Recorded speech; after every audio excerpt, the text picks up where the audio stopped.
অবশেষে প্রথম টি-20তে 61 রানে সাউথ আফ্রিকাকে হারাই দিছে ইন্ডিয়া। ভাই হোয়াট এ ডমিনেটিং ম্যাচ। পুরাটা খেলাতেই ইন্ডিয়ার আধিপত্য একদম লক্ষণীয় ছিল। আমি আর অপেক্ষা করতে পারলাম না, এইভাবে বৈশা সেলফি ক্যামেরা দিয়ে আপনাদের জন্য ভিডিও রেকর্ড করতেছি। ইন্ডিয়া যে খেলা দেখাইলো, সঞ্জু স্যামসনের দুইটা টি-20তে একটানা সেঞ্চুরি।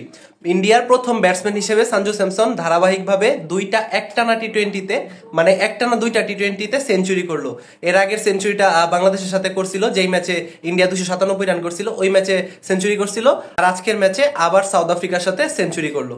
সব মিলিয়ে 50 বলে 107 রানের একটা ইনিংস খেলছে আজকে। ও যতক্ষণ পিচে ছিল অসাধারণ, ওর প্রপার ক্রিকেটিং শট একদম মনোমুগ্ধকর, এটা নিয়ে কোনো ডাউট নাই।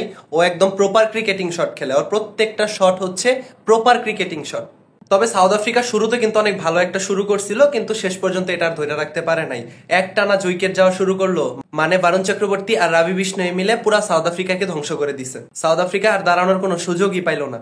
ইন্ডিয়া ম্যাচ জিতবে এটা আমি 202 রান যখন করছে তখনই মোটামুটি 70% শিওর হয়ে গেছিলাম।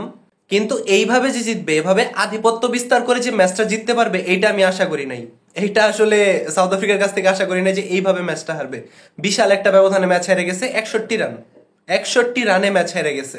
আমি ভাবছিলাম সাউথ আফ্রিকা হয়তো 203 রানের টার্গেটে ব্যাটিং করতেছে, হয়তো বা 190 পার করে ফেলবে বা 180 পার করবে অন্তত, এমন একটা আশা ছিল সাউথ আফ্রিকাকে নিয়ে। কিন্তু শেষ পর্যন্ত এটাও তারা করতে পারে নাই। তাদের ব্যাটসম্যানদের পুরা ইন্ডিয়ার বোলাররা ধ্বংস করে দিছে, বিধ্বস্ত করে দিছে। তাদেরও কোনো অপশন ছিল না। শেষ পর্যন্ত নিজের ঘরের মাটিতে ইন্ডিয়ার কাছে 61 রানে ম্যাচ হারা লাগলো।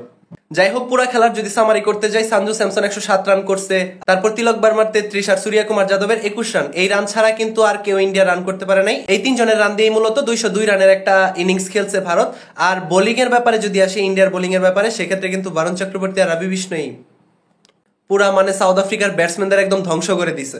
যাই হোক, শেষ পর্যন্ত ইন্ডিয়া জিতে গেছে। Congratulations team India. পরবর্তী ম্যাচগুলোর জন্য শুভকামনা রইল। মূল কথা হচ্ছে খেলা দেখে অনেক মজা পাইলাম। যাই হোক, পরের ম্যাচগুলোও ইন্ডিয়া জিতে, সিরিজটা জিতে তারপরে ইন্ডিয়া আসবে বলে আশা করতেছি। দেখা হবে নতুন কোনো ভিডিওতে। ততক্ষণ পর্যন্ত সবাই ভালো থাকুন, সুস্থ থাকুন। আর ভিডিওটা যদি ভালো লেগে থাকে অবশ্যই একটা লাইক দিবেন, আর চ্যানেলটাকে সাবস্ক্রাইব করে না থাকলে অবশ্যই চ্যানেলটা সাবস্ক্রাইব করবেন। আল্লাহ হাফেজ।